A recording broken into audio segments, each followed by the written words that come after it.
बिस्मिल्लाहिर्रहमानिर्रहीम। Real issues में इरफान अली मुगे तरफ़ां भली कार नाज़रीन। उत्तर सिंध जेको सदाई बदमनी जे वर चलियल रहंदो आहे, हिकु दफ़ो ॿीहर बदमनी जी बाहि भड़की उथी आहे। उत्तर सिंध जा मुख़्तलिफ़ ज़िला जंहिंमें लाड़काणो, कशमोर, जैकोबाद, घोटकी, सखर, उते हिन वक़्तु अग़वा फुरलुट जूं वारदातूं वधी वियूं आहिनि त गॾोगॾु जेके बाशऊर शहरी आहिनि उन्हनि खे कारह तकरार जे वर चाढ़े क़बाइली तकरार जे बहाने सां ॾींहं ॾिठे जो क़तलु कयो वञे थो। पहिरीं असां जाइज़ो वठूं था लाड़काणे ज़िले जो, जिते ॾींहं ॾिठे जो फुरलुट जूं वारदातूं रोज़ जो मामूल बणियल आहिनि। न रुॻो लाड़काणो शहर पर ज़िले जे मुख़्तलिफ़ शहरनि ऐं इलाइक़नि में फुरलुट जूं वारदातूं मामूल बणियल आहिनि। ख़ासि तौरु जेको वापारी तबिको आहे पाण खे ग़ैर महफ़ूज़ सम्झे थो, छाकाणि त ॾोहारी बिना ख़ौफ़ ख़तर खां संदन कारोबारी जाइनि था या बैंक वेंदे या घर वेंदे लखें रुपया फुरलुट करे वञनि था ऐं असांखे पुलिस मुकमिल तौरु नाकाम नज़र अचे थी। जेतोणीकि गुज़िरियल 7 महीननि दौरान पुलिस तरफ़ां अमन ते ज़ाब्तो आणण लाइ जेको शॉर्टकट जो तरीक़ो आहे फुल फ्राए ऐं हाफ फ्राए, उन ते बि ज़ोर रखियो वियो, पर उनजो को ख़ातिर ख़ा नतीजो साम्हूं न आहे अची सघियो, छाकाणि त बदमनी ते ज़ाब्तो न पियो अची सघे। इन हवाले सां लाड़काणे ज़िले में हिन वक़्तु अमन अमान जी छा सूरत हाल आहे, पहिरीं असांखे आगाह कंदो असांजो लाड़काणे जो रिपोर्टर रशीद समूह ऐं गॾोगॾु असां जेके फुरलुट जा मुतासिर वापारी आहिनि, शहरी आहिनि, उन्हनि जी बि ॻाल्हि ॿोल तव्हां ॾो पेश कंदासीं। कोशिशि हूंदी त पुलिस जो मुख पिणु साम्हूं अचे। त पहिरीं तफ़सील मालूम कयूं था पंहिंजे लाड़काणे जे रिपोर्टर रशीद समे खां। जी बिल्कुलु इरफान साहब, ॾिसो जेकी बदमनी आहे लाड़काणे में उहा ॾींहों ॾींहुं वधंदी पई वञे। उन ते जेको आहे पुलिस ज़ाब्तो आणण में, बदमनीअ ते ज़ाब्तो आणण में मुकमल तौर ते नाकाम असांखे नज़र पई अचे। ऐं छो त अॻु में त इहो ॿुधो वेंदो त राति जे टाइम में या ऊंदाईअ में फुर जूं जेके वारदातियूं उन्हनि में ॾींहों ॾींहुं तेज़ी ईंदी, पर हाणे जेके फोरूं आहिनि उहे ॾींहं ॾिठे जो बि दुकानदार वापारी उन्हनि खां जेको आहे फुरियूं कनि पिया।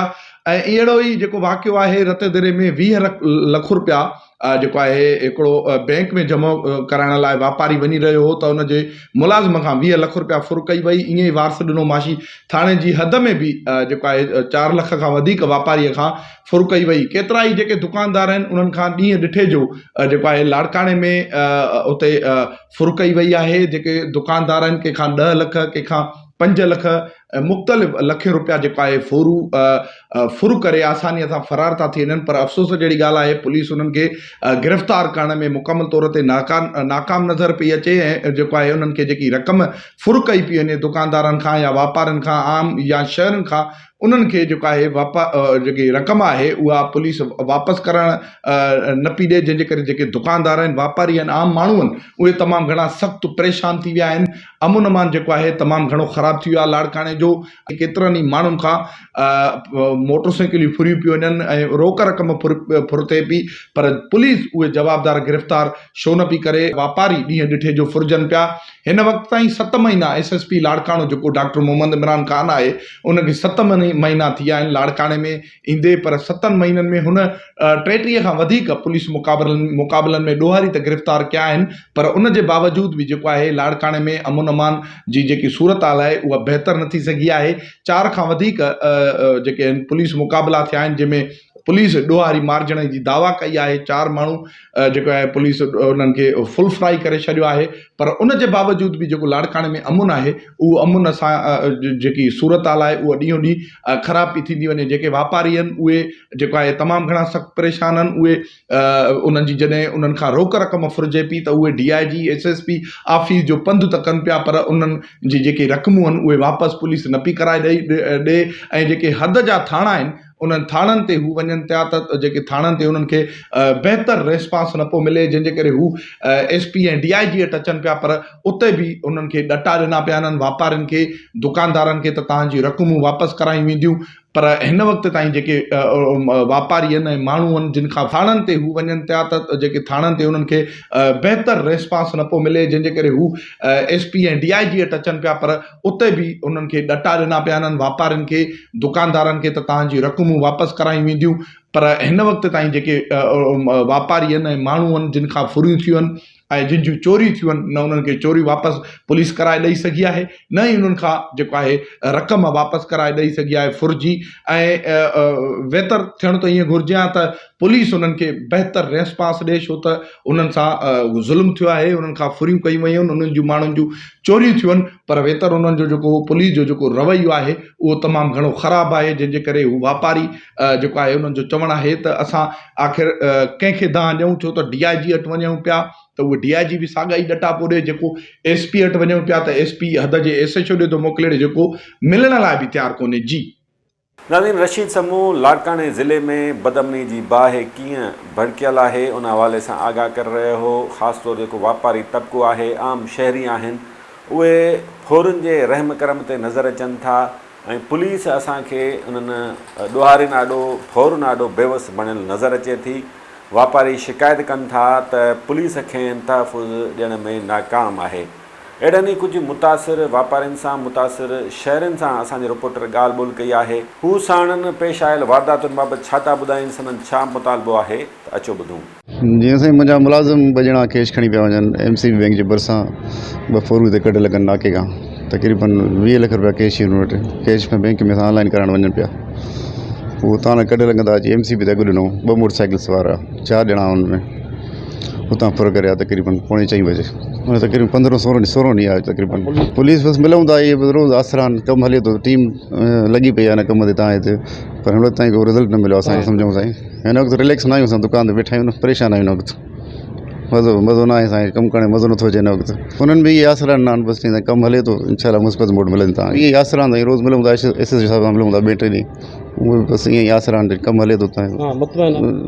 मुतमइन न आहियूं असां, 15-16 ॾींहं थिया आहिनि, कैश आहे, इहो जल्दी रिज़ल्ट अचणु घुरिजे।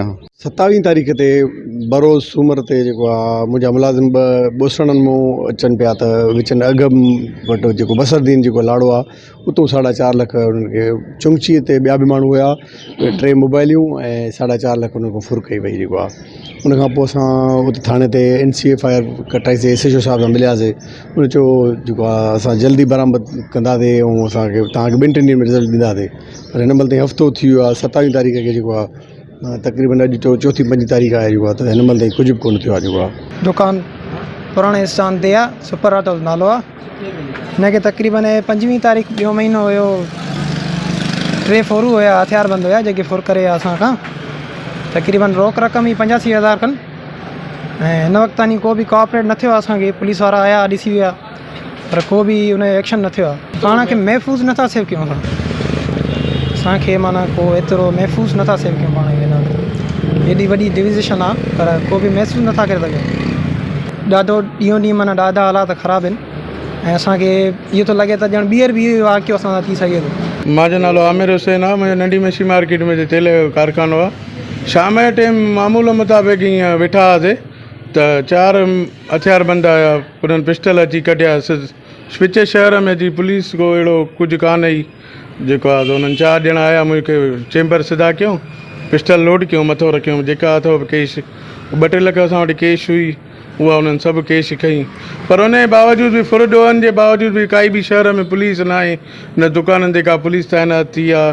रेंजो बसि ख़ौफ़ में वेठा आहियूं। 4-5 त डेली आहिनि ई आहिनि लाड़काणे में, इहे त आहिनि ई आहिनि डेली। असां इहो ई चवंदा असांखे तहफ़ुज़ वापारियुनि खे ॾिनो वञे, असांखे पुलिस वारो हिकिड़ो रखियो, मार्केट में हिकु पुलिस वारो रखियलु हुजे। चोर ताला भञी चोरी करे विया, 2-2.5 लख रुपए जो नुक़सानु करे विया ऐं 80,000 रोक रक़म खणी विया। असां जेको आहे सो पुलिस ॾे चकर कटे थाणनि ते SP ऑफिस कंहिं बि तदारक न कयो, सम्झो साईं।